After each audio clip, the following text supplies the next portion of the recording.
सूरज की बाहों में अब है ये जिंदगी, किरणें हैं सांसों में, बातों में रोशनी। सूरज की बाहों में अब है ये जिंदगी, किरणें हैं सांसों में, बातों में रोशनी। कुछ कहानियाँ किताबों में लिखी जाती हैं और कुछ लोगों के चेहरों, उनकी मुस्कुराहटों और उनके संघर्षों में। नमस्कार दोस्तों, मैं हूँ आरजे तनुषा, आपके तरानों की हमसफर, और आप सुन रहे हैं जिंदगी unplugged only on SN radio and radio Tatya Bhil 90.8 FM। दोस्तों, ये वो महफिल है जहाँ गीत सिर्फ बजते नहीं, जिंदगी के पन्ने खुलते हैं। यहाँ हम उन लोगों से मिलते हैं जिन्होंने सपने सिर्फ देखे नहीं, ठोकरें खाई, हौसले संभाले और अपनी एक अलग पहचान बनाई। तो आइए आज फिर एक जिंदगी से मिलते हैं, गुफ्तगू करते हैं, एक कहानी सुनते हैं और गीतों के साथ महसूस करते हैं जिंदगी अनप्लग्ड।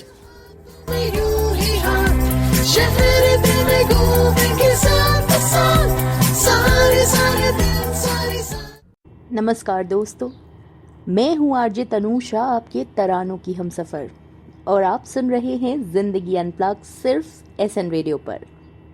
दोस्तों, हर इंसान अपनी जिंदगी के कई किरदार निभाता है, लेकिन कुछ लोग ऐसे होते हैं जो हर किरदार को इतनी ईमानदारी और इतने समर्पण से जीते हैं कि उनकी जिंदगी खुद एक प्रेरणा बन जाती है। आज हमारे साथ हैं एक स्पेशल गेस्ट, श्री चांद माथुर जी।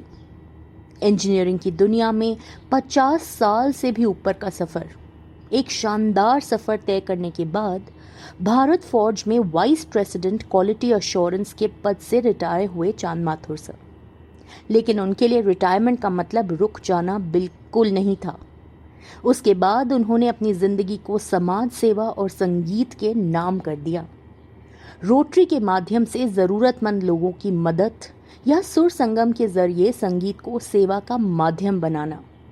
चांद जी ने हमेशा अपनी कला और अपना समय दूसरों की खुशियों के लिए समर्पित किया है। 2022 में गंभीर माइलाइटिस का भी सामना करने के बाद उनका हौसला कम कभी नहीं हुआ। आज भी वो अपने गीतों, अपनी सोच, अपनी सेवा से लोगों का दिल छू रहे हैं। इस योगदान के लिए उन्हें rotary presidential citation icon of India, pride of Maharashtra और कई प्रतिष्ठित सम्मानों से नवाजा जा चुका है। और आज हम बात करने वाले हैं उनकी पहली किताब मेमोआ की।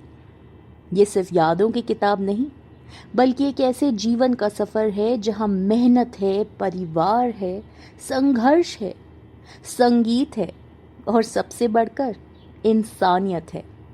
तो आइए बहुत ही गर्मजोशी के साथ स्वागत करते हैं श्री चांद माथुर जी का। तो चांद सर, आपका बहुत बहुत स्वागत है हमारे आज के जिंदगी अनप्लग्ड प्रोग्राम में। कैसा महसूस कर रहे हैं सर? वेरी एक्साइटेड, क्योंकि ये लाइफ में मेरा पहला पॉडकास्ट है, तो I am really very excited. And I am so excited कि मैं वो पॉडकास्ट होस्ट कर रही हूँ, तो thank you so much for giving me that opportunity sir. I am obliged. जी, चलिए शुरू करते हैं। हमने बहुत कुछ जाना आपके इंट्रोडक्शन में आपके बारे में, तो मैं आपके नाम से ही शुरू करती हूँ। आपको फैमिली का मून कहा जाता है, you are the moon of the family, और आपका नाम कुछ ऐसे रखा गया कि आपके दादाजी ने तब आपका नाम चांद रखा जब घर की सभी महिलाएं करवा चौथ का व्रत खोलने के लिए चांद का इंतजार कर रही थी। तो आज 75 इयर्स बाद इस नाम की कहानी, उस कन्वर्टेबल दिल्ली के घर की कहानी, भीड़ भाड़ और आज की इस डिजिटल लाइफ में सुकून का मतलब, उस चांद के सुकून का मतलब क्या है आपके लिए, और थोड़े आपके बचपन के इन वर्ड्स को थोड़ा सा डिकोड करें। कन्वर्टेबल होम, चांद आपका नाम कैसे पड़ा, अगर इन सब के बारे में थोड़ा साझा करें। सबसे पहले तो मैं आपको मुबारकबाद देना चाहूंगा कि आपने मेरी किताब पढ़ी है जी और आपको इन सारे वाकयात के बारे में जानकारी है। जी तो मैं कहता हूं कि आपने बिल्कुल सही कहा। जी मेरा नाम किसी एस्ट्रोलॉजी या प्लानिंग से नहीं, बल्कि एक बहुत ही प्यारे फैमिली मोमेंट से जुड़ा हुआ है। हमारे बाबा जी, हम दादाजी नहीं कहते थे, हम बाबा जी कहते थे। तो हमारे बाबा जी ने बताया कि करवा चौथ की रात घर की सभी महिलाओं को चांद का इंतजार जो जब कर रही होती हैं, तो इत्तेफाक की बात है कि उसी वक्त मेरे जन्म का जो न्यूज थी वो हॉस्पिटल से आई। हमारे चाचा वो न्यूज लेकर आए, तो उन्होंने बस इसीलिए वो एकदम खुशी से झूम गए, क्योंकि मैं उनके सबसे बड़े बेटे का बेटा था और 12 साल बाद हुआ था अपने बड़े भाई के होने के बाद। तो उन्होंने खुशी में एकदम मेरा नाम बस चांद रख दिया और बोला कि हमारे घर का चांद निकल आया, अब आप सब लोग वाह। अपने अपने बर्थ जो है वो खोल लीजिए। तो जी, इस तरह से मेरा नाम चांद रखा गया। क्या बात है। और जहां तक पुरानी दिल्ली के बचपन की बात है, तो पुरानी दिल्ली का जो मेरा बचपन था वो बहुत ही सादगी भरा था। हमारा घर बहुत छोटा था, इतना छोटा था कि 5 भाई एक ही घर में रहते थे, हमारे फादर को मिलाकर, और उनके बच्चे, उनके वाइफ्स, सिर्फ एक हमारे चाचा अनमैरिड थे। जी। तो उस समय तो सब एक ही घर में रहते थे और नीचे स्कूल चलता था। तो बहुत ही छोटा घर था, तो डबल स्टोरी, लेकिन कमरे कम थे उसमें और लोग ज्यादा थे। तो लेकिन सबके दिल बहुत बड़े थे। ये एक बहुत अच्छी बात थी कि हमारे जितने भी चाचा थे या चाचियां थी, उन सबके दिल बहुत बड़े थे। तो दिन में हमारा घर जो था वो एक स्कूल की तरह बन जाता था, क्योंकि हमारे बाबा वो स्कूल चलाते थे। तो और हमारे कुछ अंकल्स थे, चाचा थे, वो स्कूल में पढ़ाते थे, इंक्लूडिंग माय फादर। तो हमारे फादर तो मैथ्स पढ़ाया करते थे, हमारे बाकी जो चाचा है, कोई इंग्लिश पढ़ाता था, कोई हिंदी पढ़ाता था। इस तरह से वो स्कूल चलता था बच्चों के लिए। और एकदम से मतलब प्राथमिक तरह का विद्यालय था, जिसमें बहुत ज्यादा हाई स्टडीज नहीं होती थी, लेकिन आई थिंक जहां तक मुझे याद है शायद 5वीं या 6ठी क्लास तक वो स्कूल था। जी। और फिर वो स्कूल को कन्वर्ट करके वो शाम को फिर दोबारा घर बन जाता था। तो मैं उसी कन्वर्टेबल होम घर में रहता था, उसको क्या मैं बात है। कन्वर्टेबल घर कहता हूँ। जी, जी, क्या और बात अगर है। आज की डिजिटल दुनिया में तो सुख सुविधाएं इतनी बढ़ गई हैं, लेकिन वो अपनापन और वो जो एक दूसरे के लिए जो वक्त निकालना जो है वो कहीं ना कहीं आजकल कम हो गया है। बिल्कुल। कुछ टाइम की मजबूरी भी हो सकती है, वक्त का बदलता हुआ तरीका भी है, तो वो थोड़ा सा कम हो गया है। मुझे तो दुख होता है कि समय इतना बदल गया कि हमारे दिल इतने छोटे हो गए, जबकि पहले दिल घर जितने बड़े होते थे, इतने बड़े कि कन्वर्टेबल होम कहा जाए उसे। क्या हाँ, सुकून था वो। खैर, हम्म, क्या ही कहें सर। बहुत सारी बातें हैं करने हाँ, को, बट वही है, समय बहुत रोकता समय है बहुत। हमें। जी, जी। हाँ, इसीलिए मैं कहता हूँ कि असली सुकून जो है वो मोबाइल के स्क्रीन में नहीं होता, हम्म बल्कि रिश्तों की गर्माहट में मिलता है। बिल्कुल सही सर, बिल्कुल जी, सही। काश हम रिवाइंड कर पाते थोड़ा सा टाइम, थोड़ा सा जी, एक मिडवे में पहुंच पाते जीवन में, इतने जी, एक्सट्रीम्स में नहीं जीते। खैर, जी, आगे चलते हैं। ये भी एक बहुत ही इंटरेस्टिंग किस्सा है और ये बताता है कि आपका दिल कितना बड़ा था। जैसे आपने अभी बताया कि आपके बड़े जो थे उनका दिल बड़ा था। जी, तो दोस्ती का ये कॉस्टली फैसला की आपने बात की है आपकी किताब में, जहां जी, पे इंजीनियरिंग के दिनों के समय में आपके एक दोस्त थे यशपाल जी, जी। उनका एक पूरा साल सैक्रिफाइस ना हो, इसके लिए आपने एग्जाम हॉल से वॉकआउट किया। तो इस किस्से के बारे में बताएं, और ये बताएं कि आजकल के इस जमाने में जहां इतना कंपटीशन है, उसमें आप इसको एक इमोशनल मिस्टेक कहेंगे या एक कैरेक्टर सर्टिफिकेट कहेंगे? आ, आ, सच कहूं तो ये उस वक्त मैंने जो कोई फैसला लिया वो कोई सेक्रीफाइस का प्लान नहीं था मेरा। हम्म मैंने सिर्फ एक दोस्त को अकेला छोड़ना ठीक नहीं समझा, क्योंकि मैं जानता था कि जिस गलती के लिए उसको रेस्टिगेट किया जा रहा है वो गलती उसने की ही नहीं है, क्योंकि हम्म मैं उसके बराबर नेक्स्ट बेंच पे बैठा हुआ था। मुझे मालूम था एग्जैक्टली। कि वो, पहली बात तो वो लड़का ऐसा नहीं था, hmm he was a brilliant student, तो वो नकल क्यों करेगा। हम्म तो मुझे ये बात बिल्कुल हजम ही नहीं हुई कि जिस बात के लिए उसको रेस्टिगेट किया गया, क्योंकि मैंने ये देख लिया था कि उसके पीछे जो लड़का बैठा था वो उसको कॉपी करने की कोशिश कर रहा था, हम्म और उसी ने एक कागज का टुकड़ा उसके बेंच के नीचे फेंक दिया कॉपी करने के बाद। मैंने ये हम्म देख लिया था ये बात, हम्म लेकिन शायद जो इन्विजिलेटर था उसने बाद में देखा, तो हम्म उसने उनको रेस्टिगेट कर दिया। तो मेरा ये फैसला कोई सेक्रीफाइस नहीं था, लेकिन उसको अकेला ऐसे मुश्किल वक्त में छोड़ने मुझे अच्छा नहीं लगा। और मैंने ये भी सोचा कि एग्जाम तो दोबारा दिया जा सकता है, लेकिन आज मैंने अगर इसको छोड़ दिया हम्म तो यशपाल का साथ छोड़ देना शायद जिंदगी भर मैं खुद को माफ नहीं कर पाऊंगा, क्योंकि मेरा सबसे प्यारा बचपन का दोस्त था। क्या बात है सर। तो ये मेरा डिसीजन था, कोई सेक्रीफाइस नहीं थी। मतलब मुझे ऐसा हम्म लगा कि मुझे इस समय उसका साथ देना चाहिए और मैंने दिया। क्या बात है। कितने तो लोग ऐसा सोचते हैं आज। जी, जी बहुत ही खूबसूरत। क्या यशपाल जी आज भी आपके दोस्त हैं? जी, वो दोस्त तो है, लेकिन अनफॉर्चुनेटली वो आज इस दुनिया में नहीं है। वो 4-5 ओ, साल पहले जी, उनकी डेथ हो गई जी, जी। For a very serious problem due to diabetes. He were very severely diabetic. ओहो, तो condolences to his departed soul. Yeah, yeah. शुक्रिया। लेकिन आज के कॉम्पिटिटिव जमाने में आपने पूछा कि हम्म, शायद लोग इसको इमोशनल डिसीजन कहेंगे या मेरी बेवकूफी कहेंगे। मैं सीधा बड़ा ब्लंट सा शब्द यूज कर रहा हूँ। आजकल कोई ऐसे करेगा नहीं।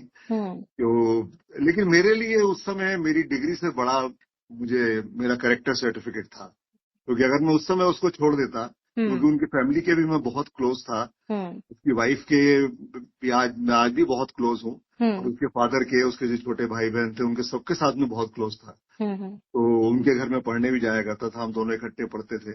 इस समय मैंने अगर उसको छोड़ देता उस समय, तो शायद मुझे अपना कैरेक्टर पे गुस्सा आता। Yes, yes. यस। तो मैंने यही सोचा कि कैरियर तो बन जाएगा, दोबारा एग्जाम दे देंगे। वो मुझे थोड़ी रेस्टिगेट किया है, रेस्टिगेट तो उसको किया है।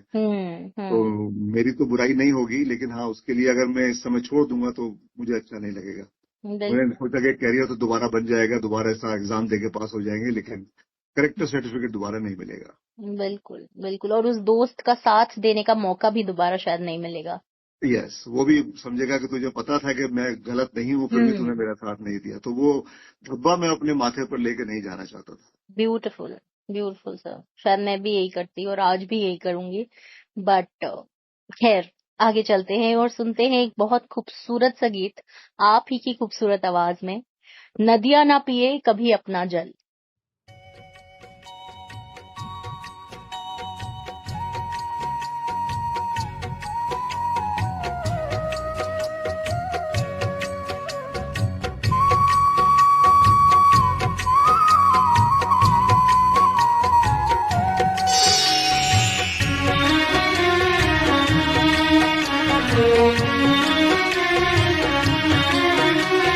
नदियाँ न पिए कभी अपना जल, वृक्ष न खाए कभी अपने फल। नदियाँ न पिए कभी अपना जल, वृक्ष न खाए कभी अपने फल। अपने तन का, मन का, धन का दूजों को दे जो दान है, वो सच्चा इंसान रे इस धरती का भगवान है। नदियाँ न पिए कभी अपना जल, वृक्ष न खाए कभी अपने फल।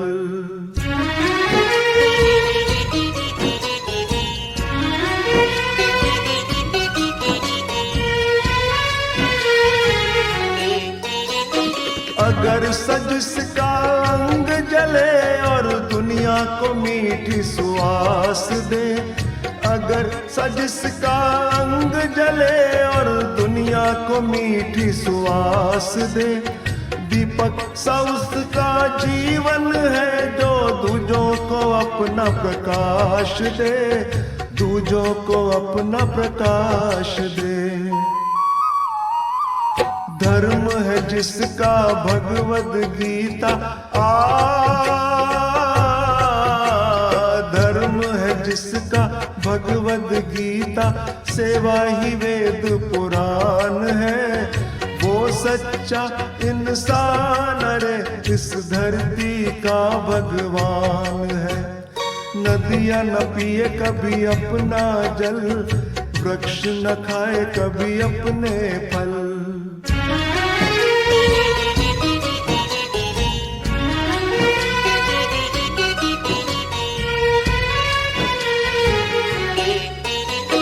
चाहे कोई गुणगान करे, चाहे करे निंदा कोई, चाहे कोई गुणगान करे, चाहे करे निंदा कोई। फूलों से कोई सत्कार करे या कांटे चुभो जाए कोई, कांटे चुभो जाए कोई। मान और अपमान ही दोनों मान और अपमान ही दोनों जिसके लिए समान है, सच्चा इंसान रे इस धरती का भगवान है।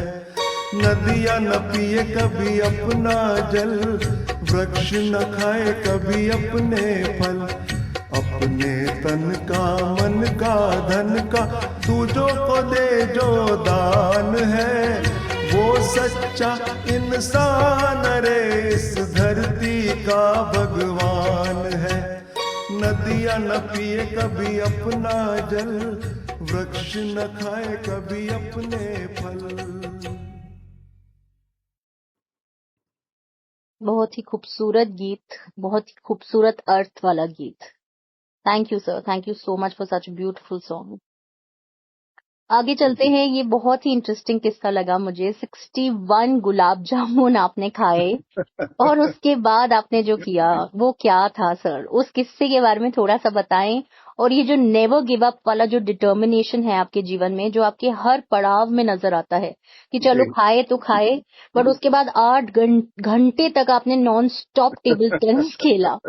तो ये सिर्फ एक झलक थी कि आगे चल के आपको माइलेटस जब हुआ, इतनी सीरियस जो डिसऑर्डर था, उस मेडिकल कंडीशन से बाहर निकलने के लिए भी आपका ये जो नेवर गिव अप एटीट्यूड है, ये थ्रू आउट योर लाइफ आपका हिस्सा रहा है। इसके बारे में थोड़ा सा, इस किस्से के बारे में बताएं।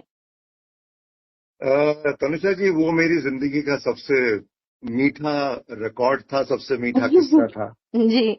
क्योंकि जैसे मैंने कहा है बुक में कि मुझे मीठा खाने का बहुत शौक था, पहले भी था और आज भी है। और मैं अपनी जेब में अपने घर में बनाई हुई मिठाई भर के ले जाया करता था अपनी माँ से छुपाकर। तो उस वक्त का जो किस्सा था वो तो पता नहीं मैंने कैसे पूरा किया। एक दिन में बस एक जोश था, एक जुनून था कि पुराना रिकॉर्ड हमारे कॉलेज में करीब 51 गुलाब जामुन का था। तो वो होता है कि यार दोस्त जो है वो आपको उकसा देते हैं कि चल माथु तू तो मीठा बहुत खाता है, ये रिकॉर्ड तोड़ के दिखा। बस उसी जोश में हम बैठ गए खाना खाने के लिए और वो गुलाब जामुन आनी शुरू हो गई, फिर खाना शुरू कर दिया। तो उसमें बीच में एक सबसे डिफिकल्ट बात ये थी कि कुछ भी नमकीन खाना अलाउड नहीं था। तो आप घर में भी अगर देखें, अगर आप 4-5 गुलाब जामुन खा लें तो उसके बाद आपको मन करता है कुछ नमकीन खा लें। करेक्ट। लेकिन वो उसमें अलाउड नहीं था क्योंकि वो चैलेंज था। तो उस वक्त तो वो चैलेंज हमने ले लिया, लेकिन वो चैलेंज लेने के बाद चैलेंज तो पूरा कर लिया जैसे तैसे, लेकिन उसके बाद हालत ये हो गई कि मेरा मेस से बाहर उठ के आना मुश्किल हो गया। तो मैं सोचा अगर मैं ऐसे ही जाके लेट गया तो तबीयत और खराब हो जाएगी। तो because I was a good table tennis player and my friend Yashpal was also an excellent table tennis player. तो उसने मुझे सजेस्ट किया कि मुझे वो चांद कहता था कि चांद चल टेबल टेनिस खेलते हैं, तेरा खाना हजम हो जाएगा। तो he took me to the PT room which was next to the mess. वहां जाके जो हमने खेलना शुरू किया तो हम करीब 12 घंटे तक टेबल टेनिस खेलते रहे। रात को करीब 1-1:30 बजे हमारा वो मैच का टाइम खत्म हुआ, 2 बजे हमने टीटी खेलना शुरू किया। रात को करीब 1 या 1:30 बजे तक हम लोग टीटी खेलते रहे, तब कहीं जाके वो गुलाब जामुन खत्म हुए and we came back to the room and slept. तो मुझे लगता है कि शायद वो एक जो मेरी शुरू से एक आदत थी कि मैं जो सोच लेता हूँ वो करके रहता हूँ। सिंगल माइंडेडनेस, वही मेरे डिटर्मिनेशन मेरे काम आ गया। तो और वैसे भी मेरा साइन जो है वो एक्वेरियस है, जिसके बारे में कहा जाता है कि ये जो सोच ले वो करके रहते हैं। उस समय मुझे बड़ा मालूम नहीं थी। हाँ, मुझे उस समय इस ज़ोडिएक साइन के बारे में तो मालूम नहीं था, लेकिन मेरी नेचर थी कि जो मैं सोच लेता हूँ वो मैं करके रहता हूँ। यहाँ तक कि उस दिन वो एग्जाम से उठ जाना, वो भी एक सोच थी, डिटर्मिनेशन था, तो कर लिया। करेक्ट, एक एक्वेरियन की सोच थी वो भी। बिल्कुल जी, वो भी एक रैंडम सोच थी। तो आपका कहीं ना कहीं जी कहिए। कर्क का भी बहुत इन्फ्लुएंस होगा आपके साइन। आई एम श्योर आपकी कुंडली में कोई कहीं ना कहीं कर्क राशि का भी बहुत रोल होगा। आपकी बातें सुन के मुझे लगता है हो सकता है, मुझे तो नॉलेज नहीं है। जी। तो हो सकता है कि वही जो एक जिद थी, एक डिटर्मिनेशन का मेरा जो जज्बा था, शायद वही मेरी स्माइलाइटिस में भी काम आया। और उसी वक्त मैंने डॉक्टर से कहा भी था, 2 बार एक्चुअली मैंने देखा कि ये जिद मेरे काम आई है। जब पहली बार मेरा एक्सीडेंट हुआ था मेरी पहली जॉब में, जो कि 31 दिसंबर को हुआ था वो एक्सीडेंट, 1972 को। मेरी, शायद आपने वो चैप्टर पढ़ा हो, मेरी नेक में बहुत सीवियर इंजरी हुई थी। तो उस समय भी मेरी ये जिद थी कि मुझे 1 हफ्ते में वापस आना है। हालांकि मेरे जो बॉस थे उन्होंने कहा कि चांद माथुर तुम नहीं आ पाओगे, बहुत सीरियस चोट है। मैंने कहा नहीं सर, मैं 1 हफ्ते में वापस आऊंगा।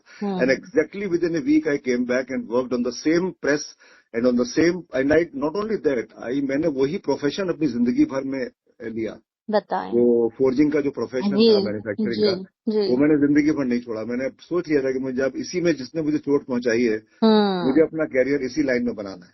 बताइए। बस वहां से फिर मेरी जिंदगी वो फोर्जिंग की जिंदगी बन के रह गई। फॉर्जिंग होते, yes, forging ahead became the anthem. Yes. तो मैं समझ लीजिए 75 इयर्स तक की उम्र तक मैं फोर्जिंग में ही काम कर रहा हूँ, और आज भी कर रहा हूँ। आज भी मैं कंसल्टिंग अपॉइंटमेंट्स जो है वो अपॉर्चुनिटी फोर्जिंग की ही लेता हूँ। राइट। अब आपने काम की बात की है, वर्क लाइफ की बात की है, तो आपकी बातों से ही समझ आता है कि work is worship for you.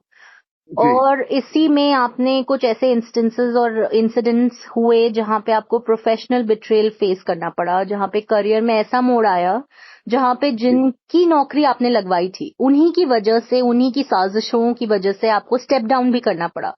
But सबसे उम्दा बात ये थी कि इसको आपने बिटरनेस में नहीं बदला, बल्कि आपने फॉरगिव किया और आगे बढ़े और अपनी सेल्फ रिस्पेक्ट को आगे रख के यू वर्कड ऑन। तो आप कितना बिलीव करते हैं इस कॉन्सेप्ट में कि karma will take care of things, और कैसे आपने इस पूरी सिचुएशन को हैंडल किया? क्या था ये वाकया? ये बहुत ही अजीब सा वाकया था। मतलब जिसको मैंने जॉब दी, क्योंकि मैं उस समय इस पोजीशन में था कि लोगों को अपॉइंट कर सकता था। I was there as a technical director. और ये जो जेंटलमैन थे, ये मेरे साथ भारत फौज में थे, और ये वहां मेंटेनेंस का काम देखते थे, मैं क्वालिटी देखता था। तो इन्होंने मुझे एक बार फोन किया कि माथुर मुझे जॉब चाहिए, मैं चेंज करना चाहता हूँ। मैंने कहा आ जाओ यहाँ पर, मुझे जरूरत है मेंटेनेंस की। मुझे नई डाई लगानी थी प्रेस की। तो ये आ गए, तो मैंने इनको रख लिया, और काफी अच्छी सैलरी पर रखा था। तो बहुत ही दुखद अनुभव था ये। तो बहुत दुख देता है इस तरह का जो बिट्रेयल होता है, बहुत दुख देता है, बहुत बुरा लगता है। जी बिल्कुल। लेकिन मैंने एक बात सीखी है कि अगर हम नफरत लेकर जीते रहे तो नुकसान अपना ही होता है। तो इसमें उसका तो कोई नुकसान नहीं होता जो आपको बिट्रे कर रहा है, लेकिन नुकसान आपका ही होता है, क्योंकि आप टेंस होते हैं। जब आप टेंस होते हैं तो आपकी तबीयत खराब होती है। तो मैंने उस वक्त तो उसको माफ कर दिया, लेकिन मैंने ये सोचा कि जो भगवान सब देखता है ऊपर से, मुझको पता है कि मैंने कुछ भी गलत नहीं किया, लेकिन वो मेरे बारे में गलत नैरेटिव फैलाकर मैनेजमेंट को मिसगाइड कर रहा है, तो करने दो। उसकी तो सजा भगवान उसको देगा, मैं क्यों दूं? Who am I to punish him? I am no one, I am simply human being. मेरे को तो किसी को दुख देने का या किसी को पनिश करने का मेरा हक नहीं बनता। बट ये है कि मुझे ध्यान रखना चाहिए कि आगे से जब अपॉइंट करूं किसी को, तो देख कर करूं, अच्छी तरह, अच्छी सोच समझ के। तो मैं कितना ही चेक कर पाते हैं सर, कितना ही चेक करते हैं। मैं तो बहुत कर्म पे बहुत विश्वास करता हूँ, और मतलब ये मानता हूं कि अगर आप अच्छे कर्म करेंगे तो आपको फल भी अच्छा ही मिलेगा, और वही हुआ मेरे साथ। उसके वहां से छोड़ने के बाद आई थिंक कुछ एक हफ्ता भी नहीं बीता होगा कि मुझे पूना में वापस आकर मुझे 3 जॉब ऑफर मिले। 3 कंपनियों को मैंने कंसल्टिंग शुरू किया, और तीनों कंपनियों को मैंने एक ही साथ में कंसल्टिंग किया, and I got remuneration which was much higher than what I was getting there. Right. And with lot of respect. Right. और उसका मुझे ये फायदा हुआ कि जहां मैं कंसल्टिंग कर रहा था, उनको 2 प्लांट्स को मैंने सर्टिफिकेशन, बहुत ही इंपॉर्टेंट सर्टिफिकेशन जो किसी कंपनी को बहुत मुश्किल से मिलता है, मैंने वो उनको 2 साल के अंदर दिलवाया, and we were the first company to get API Q1 certification in India. Wow. So that was the blessing which I got by forgiving him. Yes. इस तरह से वो ब्लेसिंग मेरे पास वापस आई। वाओ। और उन लोगों ने इतना बहुत बड़ा एक प्रेस कॉन्फ्रेंस वगैरह करी, मुझे सामने बिठाया, एंड देन दे सेड कि आपकी वजह से हमको ये सर्टिफिकेट मिला है, and then they got lot of orders from oil and gas industries. तो इस तरह से ये ब्लेसिंग मेरे पास वापस आई, और उसको उसका फल मिल गया। उसका अभी पता ही नहीं, आज तक इतने साल हो गए, आज तक मुझे पता नहीं वो बंदा कहाँ है। वो ये ना, वक्त का मेरी गो राउंड घूमता है, तो जी, जो नीचे है वो ऊपर जरूर आता है। और स्पेशली जिसने आप लोग undo if you do misgiving to somebody, it's कहीं ना कहीं भगवान जरूर देखता है, and it just comes back. And आप अपने कर्म ठीक रखें। और बहुत खूबसूरत बात ये रही कि आप बिटर नहीं हुए, आपने फॉरगिव किया, and you forged on, and beautifully explained and narrated sir. उससे मैंने दोबारा कभी बात भी नहीं करी, ना मैंने उसको कुछ कहा कि तुम्हारी वजह से मुझे छोड़ना पड़ा, मैंने कुछ नहीं कहा। I quietly resigned and came back from the factory without even telling him. Correct. और उसके एक हफ्ते के अंदर अंदर मुझे 3 ऑफर मिल गए। ऐसा लगता था कि शायद वो मेरे औरंगाबाद छोड़ने की इंतजार ही कर रहे थे वो director. As soon as I left Aurangabad, I got 3 excellent offers in Pune itself. Blessing in disguise जैसे। ब्लेसिंग इन डिस्गाइज, यस, मेरे लिए वो ब्लेसिंग इन डिस्गाइज ही रहा। बिल्कुल, और ग्रेस से आपने छोड़ा और ग्रेस से ही आप आगे बढ़े। ब्यूटीफुल। हाँ, बाद में जब वो प्लांट तरक्की करना बंद कर दिया तो मैनेजमेंट ने उसको भी निकाल दिया, तो उसका तो आज तक कुछ पता नहीं क्या हुआ। जी जी जी। चलिए सर, सुनते हैं इन्हीं बातों के बीच एक और खूबसूरत गीत आप ही की आवाज में, वक्त का ये परिंदा।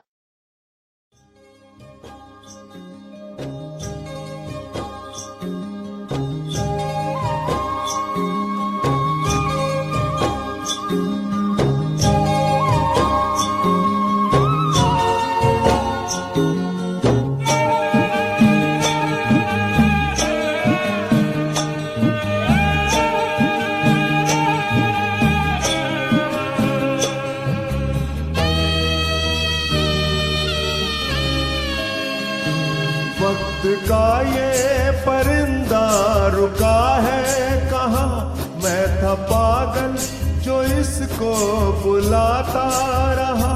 4 पैसे कमाने मैं आया शहर, गाँव मेरा मुझे याद आता रहा। गाँव मेरा मुझे याद आता रहा। वक्त का ये परिंदा रुका है कहाँ, मैं था पागल जो इसको बुलाता रहा। 4 पैसे कमाने मैं आया शहर, गाँव मेरा मुझे याद आता रहा। गाँव मेरा मुझे याद आता रहा। वक्त का ये परिंदा रुका है कहाँ।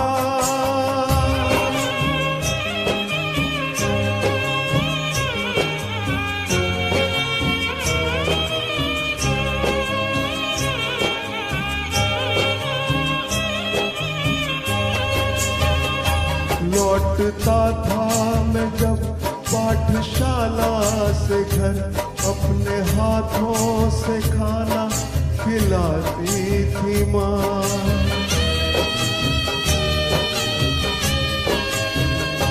रात में अपनी ममता के आंचल तले झपकियाँ दे के मुझको सुलाती थी माँ। सोच के दिल में एक टीस उठती रही, रात भर दर्द मुझको जगाता रहा। 4 पैसे कमाने मैं आया शहर, गाँव मेरा मुझे याद आता रहा। गाँव मेरा मुझे याद आता रहा। वक्त का ये परिंदा रुका है कहाँ।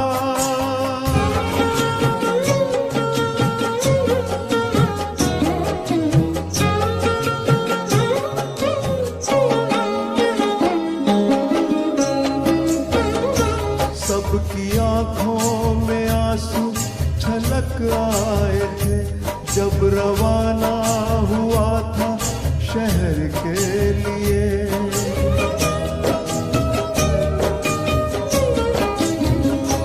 कुछ ने मांगी दुआएं कि मैं खुश रहूं, कुछ ने मंदिर में जाके जलाए दिए।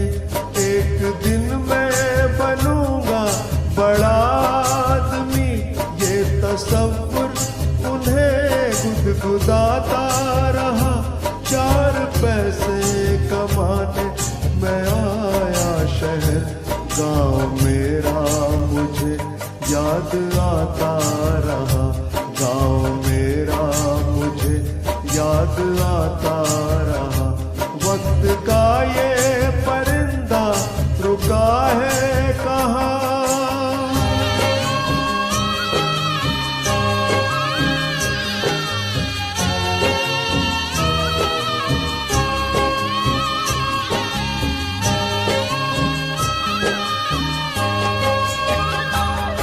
ये लिखती थी हर बार खत में मुझे, लौट आ मेरे बेटे तू कसम।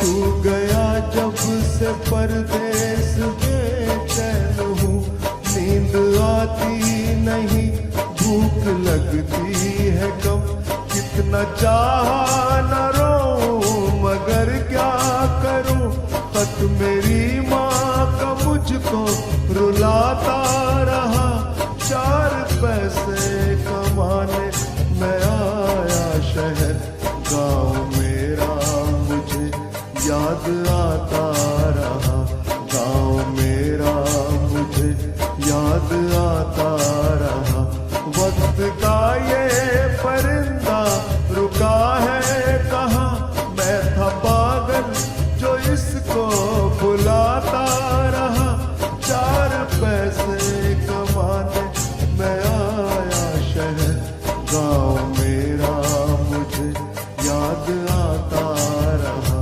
गाँव मेरा मुझे याद आता रहा, गाँव मेरा मुझे याद आता रहा, गाँव मेरा मुझे याद आता रहा। बहुत ही बेहतरीन गायकी सर आपकी। और यहीं से हम चलते हैं अब आपके पैशंस और आपकी पर्सनल लाइफ की तरफ। आपका म्यूजिक आपके लिए आई थिंक फॉरमोस्ट पैशन रहा है, और 2022 में जब डबलिन में आपने अपनी मोबिलिटी खो दी थी, तब आपने सिंगिंग का सहारा लिया, और जो सुर संगम की जो फाउंडेशन थी, उसने सिर्फ आपकी स्पिरिट को नहीं बल्कि आपके नर्वस सिस्टम, आपके मसल सभी को हील करने में एक मैजिक मेडिसिन का काम किया। ये आप बताते हैं अपनी किताब में। इसके बारे में थोड़ा सा बताएं और अपने पैशन के बारे में थोड़ा सा बताएं सब। तो मैं अगर सच में कहूं तो मुझे याद ही नहीं कि मैंने गाना कब शुरू किया। लगता है गाने का जो शौक था वो मेरे साथ ही पैदा हुआ था। तो बिल्कुल सच तो ये है कि माइलेटिस के बाद गाने की कोशिश करना और प्राणायाम की मदद से उसमें सफल होना मेरे लिए सिर्फ एक हॉबी या कोई टाइम पास नहीं रहा, बल्कि एक तरह से मेरे लिए एक थेरेपी हो गया था। और उसी का नतीजा है कि मैं अधिकतर ऑनलाइन या ऑफलाइन की जो भी मुझे अवार्ड्स मिले हैं, जो आप शायद ताज्जुब करेंगी सुनकर कि आज वो 100 से ज्यादा हैं। वाओ। और सारे वो अवार्ड जो है वो माइलेटिस के बाद ही मिले हैं, जीते हैं मैंने, इंक्लूडिंग द रोटरी आइडल जो अवार्ड जो मैंने 2023 में भी जीता था, वो इसके बाद ही था। यस। तो मैं तो कहूंगा कि ये मेरे लिए एक थेरेपी ही थी एक तरह से, बिल्कुल। तो फिर ये किसी मेडिसिनल मैजिकल के मैजिक से ज्यादा, तो मतलब जैसे आपने सवाल पूछा, तो फिर ये थेरेपी ही हुई ना। बिल्कुल, मैजिक मेडिसिन। हाँ, क्योंकि 2022 में जब माइलेटिस के बाद मेरा चलना क्या मतलब मेरा खड़ा होना भी मुश्किल हो गया था, तब म्यूजिक ने मुझे डिप्रेशन से बाहर निकाला था। और उस जीत ने तो मुझे बिल्कुल ही इतना ज्यादा एक्साइट कर दिया, इतना ज्यादा मुझे हिम्मत मिली कि मैंने सोच लिया था कि अब मुझे गाना जरूर है, गाना फिर से शुरू करना है। तो फिर मैंने प्राणायाम वगैरह शुरू किया है, अपने को स्ट्रांग बनाया बॉडी को। और जहां तक सुरसंगम का सवाल है, इसके अलावा मेरे ख्याल से सुरसंगम मेरी बहुत बड़ी एक मदद उन्होंने मेरी की। उन्होंने मुझे इस बात के लिए उन्होंने मुझे फोर्स किया या मोटिवेट किया कि नहीं, आपको गाना नहीं छोड़ना है और आपको गाना ही पड़ेगा। और रोटरी आइडल होने से पहले मैं 29 जुलाई को मैं पूना वापस आया हूं, और 15 अगस्त को उसी साल मैंने अपनी पहली परफॉर्मेंस दी थी, जब मैं बहुत खराब हालत में था। तो वो सुरसंगम की वजह से ही थी। मैंने कश्मीरी हिंदू सभा के लिए गाना गाया था। तो उन लोगों ने कहा नहीं, आप जब वो मुझे घर में मिलने आए, कहते नहीं आप गा सकते हो। मैंने कहा मैं नहीं गा सकता। कहते नहीं, आप हमारे सामने गाकर सुनाओ। तब मैंने उनको गा के सुनाया। कहते अच्छा खासा तो गा रहे हो, चलो। तो वो मुझे ले गए पकड़ के, और मुझे 3 फ्लोर उन्होंने ऊपर चढ़ाया सीढ़ियों से, और मुझे गवाया। तो आई थिंक सुरसंगम ने मेरी बहुत मदद की उस समय जब मैं माइलेटिस से अफेक्टेड था। तो मैं उनको पूरा इस बात का क्रेडिट देना चाहूंगा, अपने ग्रुप को, अपने ग्रुप के सभी सिंगर्स को। तो मैं ये कहता हूं कि हो सकता है म्यूजिक ने शायद डायरेक्टली मेरे नर्व्स को हील ना किया हो, लेकिन उसने मेरे माइंड को इतना स्ट्रांग बना दिया कि बॉडी ने भी सोच लिया कि मुझे रिकवर होना ही है, और वो रिकवर होती गई day by day. Touch wood, yes yes, हम बहुत ग्रेटफुल हैं कि ऐसा हुआ, क्योंकि हमें जी इतने बेहतरीन सिंगर नहीं मिलते। इट इज अमेजिंग कि ये माइलेटस के बाद हुआ और आप इतना खूबसूरत गाते हैं, मतलब ऐसा लगता है आपका जन्म ही गाने के लिए हुआ था, ये हाँ तो बस मैं होना ही हाँ था। जी। जी तो अभी मेडिसिन तो डॉक्टर देते हैं, लेकिन जीने की जो उम्मीद है वो मेरे ख्याल से आपको संगीत ही देता है। Beautiful sir, beautiful. आगे चलते हैं। आपकी लाइफ जी का एक बहुत ही खूबसूरत हिस्सा आपकी वाइफ और उनसे आपकी शादी होना, ये मेरे लिए बहुत इंटरेस्टिंग क्वेश्चन है, क्योंकि जी मैं खुद एस्ट्रोलॉजी में बहुत इंटरेस्ट रखती हूँ।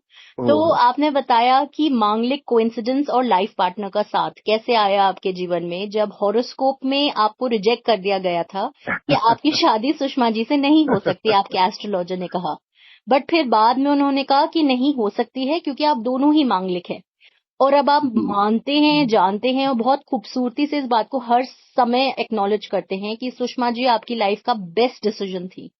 तो किस तरह से आप डेस्टिनी की स्क्रिप्ट को एक्सेप्ट करते हैं और सोचते हैं कि ये सब कुछ सच में लिखा होता है, सिर्फ मिलना हम पे छोड़ देता है भगवान, बाकी सब स्क्रिप्ट रेडी है उनके पास। कैसे इस पूरे वाकया को आप कैसे देखते हैं? जी बड़ा इंटरेस्टिंग वाकया है। तो मैं कहता हूँ कभी कभी जो होता है कि जिंदगी जो है आपकी, वो सबसे अच्छी प्लानिंग उसकी ऊपर वाला ही करता है। आप भले ही कितना जमीन पर रह के आप कितनी भी प्लानिंग कर लें, लेकिन सब कुछ ऊपर से पहले से निश्चित होता है। आप सिर्फ आपको सिर्फ एक गाइडेंस ऊपर वाले से मिलती है और आप उस पर अमल करते रहते हैं।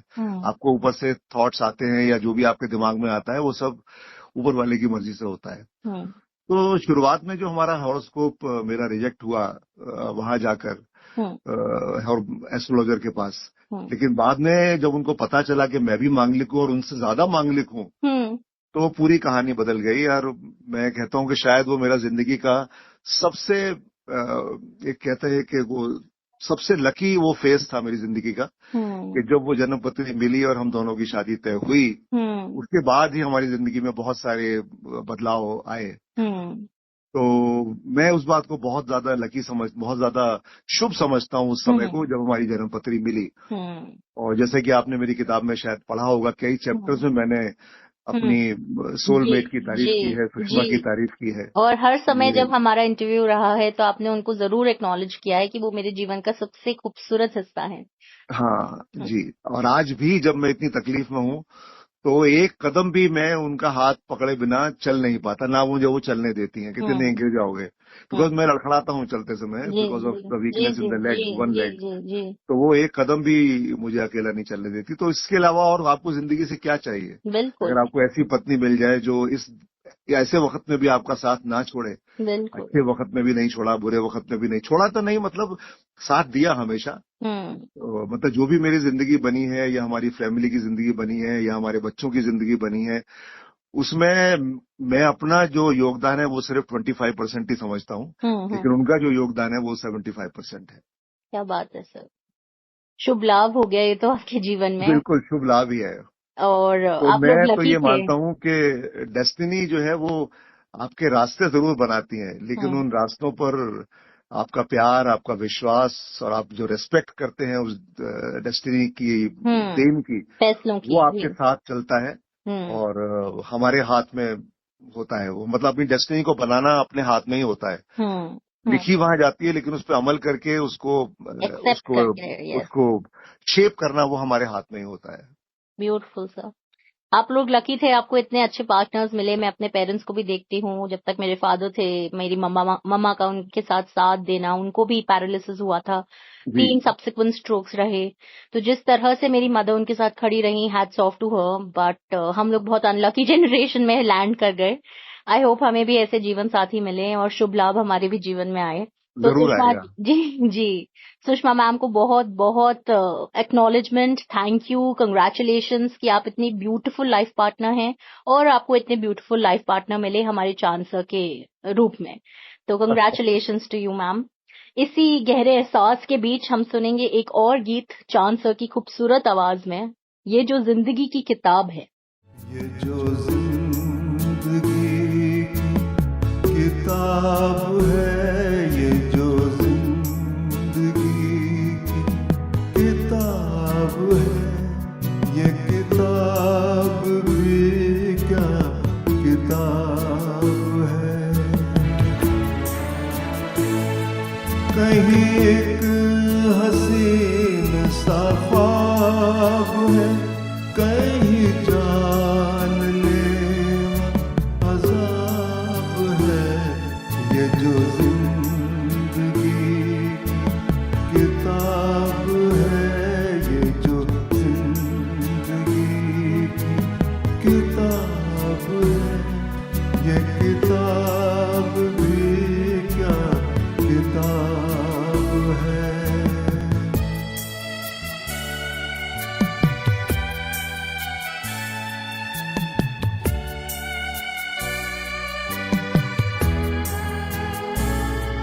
कहीं छाँव है, कहीं धूप है, कहीं और ही कोई रूप है।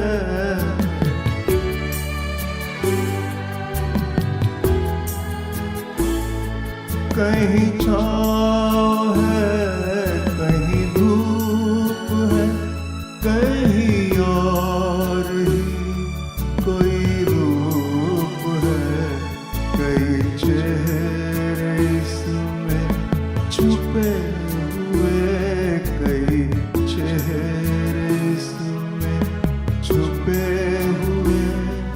एक अजीब सी ये नकाब है, कहीं एक हसीन सा ख्वाब है, कहीं जानलेवा अज़ाब है।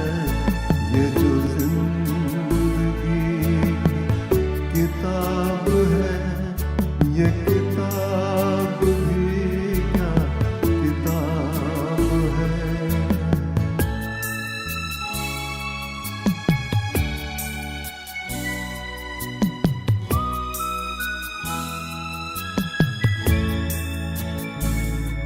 कहीं खो दिया, कहीं पा लिया, कहीं रो लिया, कहीं गा लिया।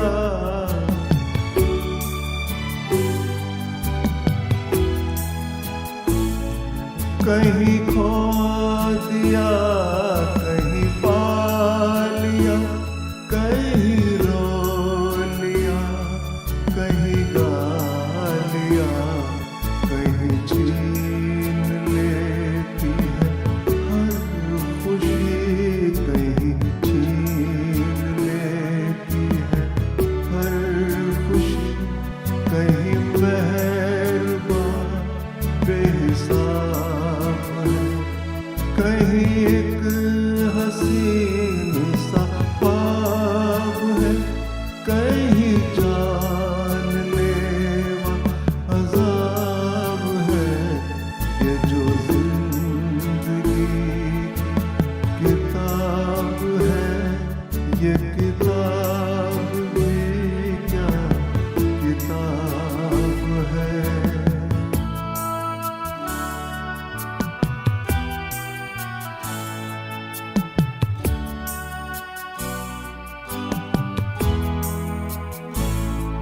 कहीं आंसुओं की है दास्तां, कहीं मुस्कुराहटों का बयां।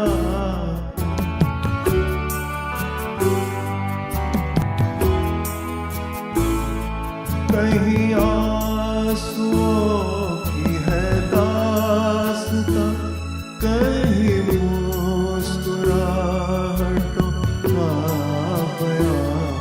कहीं बरकतों की है बारिशें, कहीं बरकतों की है बारिशें। कहीं तश्नगी बेहिसाब है, कहीं एक हसीन सा ख्वाब है, कहीं जानलेवा अज़ाब है। ये जो जिंदगी किताब है, ये जो जिंदगी किताब है, ये किताब भी क्या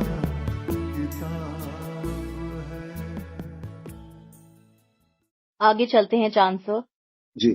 आपकी एक अनस्पोकन विश है जो है ऑर्गन डोनेशन से रिलेटेड। आपने अपनी बुक में भी ये मेंशन किया है कि आपने अपनी फैमिली से एक सीक्रेट रिक्वेस्ट की है कि आपके ऑर्गन्स को डोनेट किया जाए। जी। तो मैं ये वंडर करती हूँ कि आप जिस फील्ड में रहे, फॉर्जिंग जैसी ऐसी हार्डकोर इंडस्ट्री में आपने 50 इयर्स बिताए, उसके बाद भी आपका जो कोर है वो इतना सॉफ्ट, इतना गिविंग कैसे रहा? और ये जो सर्विस अबव सेल्फ का एटीट्यूड है, जो जज्बा है आपके अंदर, ये बचपन से ही था? क्योंकि कहीं ना कहीं आपके जो वाकया रहे हैं थ्रू आउट योर लाइफ वो इसी तरह के रहे हैं कि you always been that person, या लाइफ ने या आपके पेरेंट्स ने, how did it come to you? How did you become this person that you are, so soft and so giving? I think इसमें ज्यादा जो मेरी नेचर है वो मेरी मदर पे है। हमारी जो मदर थी उनका भी यही मानना था, हालांकि हम बहुत मामूली फैमिली में रहते थे, ज्यादा इनकम नहीं थी हमारे फादर की, लेकिन वो शुरू से उनका ये सोच थी कि मैं दूसरों की मदद करूं। तो शायद वही एक जो मादा है वो मेरे अंदर भी है बचपन से, लेकिन पहले तो मुझे कभी रियलाइज नहीं हुई ये बात। लेकिन अब जब से मैंने गाना शुरू किया और मैंने नोबल कॉज के लिए गाना शुरू किया तो ये बात मेरे दिल में घर कर गई कि हमें दूसरों को कुछ ना कुछ देना चाहिए। और ये शुरुआत जो है देने की, गिविंग की, मेरे दिल में शायद रोटरी से भी पहले आ गई थी, क्योंकि मैंने रोटरी से बहुत पहले एक लड़की को सपोर्ट करना शुरू किया था वर्ल्ड विजन में, और उसको मैंने करीब करीब 16-17 साल मैंने सपोर्ट किया है। सपोर्ट इन द सेंस कि I used to donate 1000 rupees per month for almost more than 15 years, जब तक वो लड़की वहां से क्वालिफाई होके बाहर जॉब में नहीं लग गई। शायद वो मेरे दिमाग में शुरू से ये था कि देना अच्छा रहता है, किसी की मदद करना बहुत अच्छी बात है। तो तब से मेरे दिमाग में ये था, और ये जो डोनेशन की बात है ये मेरे दिमाग में रोटरी से आई। और इसके पहले भी मैंने शायद जिक्र किया हो अपनी किताब में कि हमने एक ऑर्गन डोनेशन के लिए एक आंखों पर पट्टी बांधकर आईज डोनेशन के लिए एक प्रोग्राम किया था। तो उस दिन मैंने सोच लिया था कि मुझे कुछ ना कुछ करना है। वो जीवन कैसा होगा। ऑर्गन डोनेशन को मैंने सीखा, समझा कैसे होता है, तब मैंने सोच लिया था कि, और फॉर्चुनेटली मेरे साथ ये रहा कि ये तीनों जो अंग जो मैंने डोनेट करने की बात की है वो बहुत अच्छी हालत में है, कोई मुझे बीमारी नहीं थी। तो मुझे उम्मीद है कि मेरे साथ वो जब तक रहेंगे अच्छी हालत में ही रहेंगे। तो I think that was the reason. And Rotary ने सिखाया कि सर्विस अबाउट सेल्फ। तो सच कहूं तो उसके बीज, जैसे मैंने कहा कि बचपन में थोड़े बहुत हमारी मदर की वजह से मेरे में थे। तो मैं चाहता हूं कि मेरी एक सोच है कि मैं चाहता हूं कि मेरी कहानी जो है वो सिर्फ मेरी किताब में ना रह जाए, बल्कि मेरा एक हिस्सा किसी और की जिंदगी में भी अगर लगता रहे, उसे रोशनी दे, उसको जिंदगी दे, तो मैं अपने आप को बहुत खुशनसीब समझूंगा। बिल्कुल, आपका एक अंश जीवंत हो जाए किसी के जीवन में, उससे बड़ी बात क्या हो सकती है, उससे बड़ी लेगेसी क्या हो सकती है। और बिना यूनिफॉर्म वाला सोल्जर की अगर हम बात करें तो ये जो सर्विस अबव सेल्फ का एटीट्यूड है, और जिस तरह से आपने अपनी लाइफ लीड करी है, आपने बताया है बुक में कि आप हमेशा से आर्मी में जाना चाहते थे, हमेशा से सर्विस, मतलब इस सर्विस के भाव को अपने जीवन में उतारना चाहते थे एक आर्मी ऑफिसर बन के, बट बिकॉज ऑफ सर्कमस्टांसेस आप एक मैकेनिकल इंजीनियर बने। तो क्या ये जो आर्मी, आपको क्या लगता है कि आपका जो जीवन है वो, इवन दो आप आर्मी में नहीं गए, बट जिस तरह से आपने अपना जीवन लीड किया है, चाहे वो पैरालिसिस हो, चाहे वो प्रोफेशनल सेटबैक से डील करना हो, सोल्जर एट हार्ट वाला जो एक जो कोर है आपका, क्या आपको लगता है आपने उसको नोइंगली और अननोइंगली अपने अंदर एक जगह दी उसको? Was that the seed also somewhere? हाँ, जैसा कि आप जानती हैं, सभी जानते हैं कि सोल्जर जो होता है वो जब फील्ड में होता है वो कभी पीछे नहीं हटता, ये उसकी नेचर होती है। और मेरा जो डिटर्मिनेशन का एटीट्यूड था कि मुझे जो करना है वो करना है, तो शायद इसी सोच की वजह से ये ऐसा हुआ कि मैं किसी भी प्रोफेशनल सेटबैक जो भी मुझे आए या पर्सनल सेटबैक भी आए, तो मैंने पीछे हटना नहीं सोचा, नहीं सीखा कभी भी। मैं हर चीज को एक रूट कॉज के एंगल से एनालाइज करता था और उसमें आगे बढ़ने की कोशिश करता था, उसको सॉल्यूशन निकालता था। तो मैं हर बार एक सोल्जर की तरह ही सोचता हूँ जब भी कभी होता है कि मुझे क्या करना चाहिए। इसलिए मैं कहता हूँ कि शायद अगर मैं यूनिफॉर्म वाला सोल्जर नहीं बन सका फॉर वॉट एवर रीजन, जो भी रहे होंगे उस समय, तो कोई बात नहीं। लेकिन आज भी लोग मुझे जब देखते हैं पहली बार तो यही कहते हैं कि आप कौन सी बटालियन से हो। वो ये नहीं पूछते कि आप कब रिटायर हुए, वो ये पूछते हैं आप कौन सी बटालियन से हो। तो मुझे ये देख के बहुत ही एक प्राइड फीलिंग आती है कि चलो मैं वर्दी नहीं पहन सका तो कोई बात नहीं, लेकिन कम से कम सोल्जर जैसा दिखता तो हूँ। वर्दी वाला दिखता हूँ। सोल्जर जैसी आदतें तो हैं मेरे में कि मैं पीछे नहीं हटता कभी किसी भी मुश्किल से। तो इतना ही मेरे लिए काफी है। और उसके अलावा फिर हम सोल्जर्स के लिए परफॉर्म भी करते हैं, कई बार कर चुके हैं। बहुत सारे सोल्जर्स जो हैं उसमें हमारे दोस्त बन गए हैं अब। तो इतना ही मेरे लिए एक बहुत बड़ा एक तरह से वरदान ही समझिए कि लोग मुझे सोल्जर समझते हैं। बिल्कुल सर, बिल्कुल सल्यूट है आपको, आपके जीवन को, आपके जीवन की फिलॉसफी को। सच में मैं जब आप जैसे लोगों से बात करती हूँ, आप लोगों के एज वाले जब लोगों से बात करती हूँ, तो मुझे लगता है सच में जीवन कितना पैशन के साथ लीड किया है। मतलब आप लोगों ने जेन्युइनली अपने पैशंस को फॉलो किया है and to the T follow किया है। सिर्फ कहने भर के लिए नहीं, सिर्फ लिख देने भर के लिए नहीं कि I am fond of this और मेरी हॉबी ये है, but you actually lived those patience in your life. उसको जीवंत किया है आपने। और मुझे बहुत खुशी मिलती है आप जैसे और लोगों से, जैसे अभी मैं आलोक सर का एक इंटरव्यू सुन रही थी इससे जस्ट पहले। So it was so intriguing to know कि किस तरह से लोग अपने पैशंस को फॉलो करते हैं, किस नुआंस से उसको फॉलो करते हैं, किस ऑनेस्टी से उसको फॉलो करते हैं। And it's exemplary. So thank you so much sir आज हमारे साथ जुड़ने के लिए और इतनी अमेजिंग आपकी लाइफ जर्नी और आपकी किताब के बारे में इतनी सारी बातें साझा करने के लिए। मुझे उम्मीद है इस इंटरव्यू के बाद बहुत सारे लोग मेमोआ को पढ़ेंगे और जानेंगे कि जीवन कैसे लीड किया जाता है, किस ब्यूटीफुल तरीके से चांद माथुर सर ने अपना जीवन लीड किया है। शायद उससे कुछ सीख लें और आगे बढ़ें अपने जीवन में। मैं बस अंत में एक ही लाइन कहना चाहता हूँ, अगर आप इजाजत दें। जी बिल्कुल। कि जनरली अगर आपने कोई बायोग्राफी पढ़ी हो तो उसमें जितनी मैंने पढ़ी है उसमें सब लोग यही कहते हैं कि मेरी जिंदगी में क्या हुआ या कैसी रही। लेकिन मेरी जो ऑटोबायोग्राफी है द मेमोयर्स, वो कहती है कि मैंने जीवन में और जीवन से क्या सीखा और नेक्स्ट जनरेशन के लिए क्या छोड़ के जा रहा हूँ। तो इसे पढ़ने में मुझे एक बार जरूर अपने ख्यालों में रखे लोग, मैं यही चाहता हूँ। बिल्कुल। तो एपिलॉग में भी आपने यही कहा है। जी, इसीलिए मेरी एसएन रेडियो से यही रिक्वेस्ट है कि सुनने वालों के लिए आप मेरी बुक का लिंक इस पॉडकास्ट में जरूर पब्लिश करें। तो मुझे बहुत खुशी होगी। बिल्कुल sir.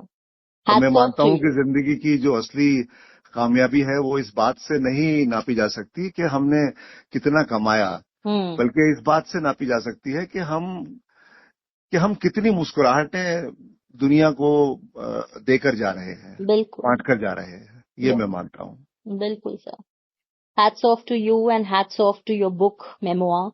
I hope many people get hands on this book and read this beautiful autobiography. Thank you so much, sir. बहुत बहुत थैंक यू तनुषा जी, बहुत थैंक यू। चांद जी, आज की बातचीत ने हमें ये एहसास दिलाया कि जिंदगी की सबसे खूबसूरत कहानियाँ वही होती हैं जो सच्चाई, संघर्ष, सेवा और मुस्कान से लिखी जाती हैं। मेमोआ सिर्फ एक किताब नहीं बल्कि जीवन के अनमोल अनुभवों का एक सफर है जो हर पाठक को कुछ ना कुछ जरूर देकर जाएगा।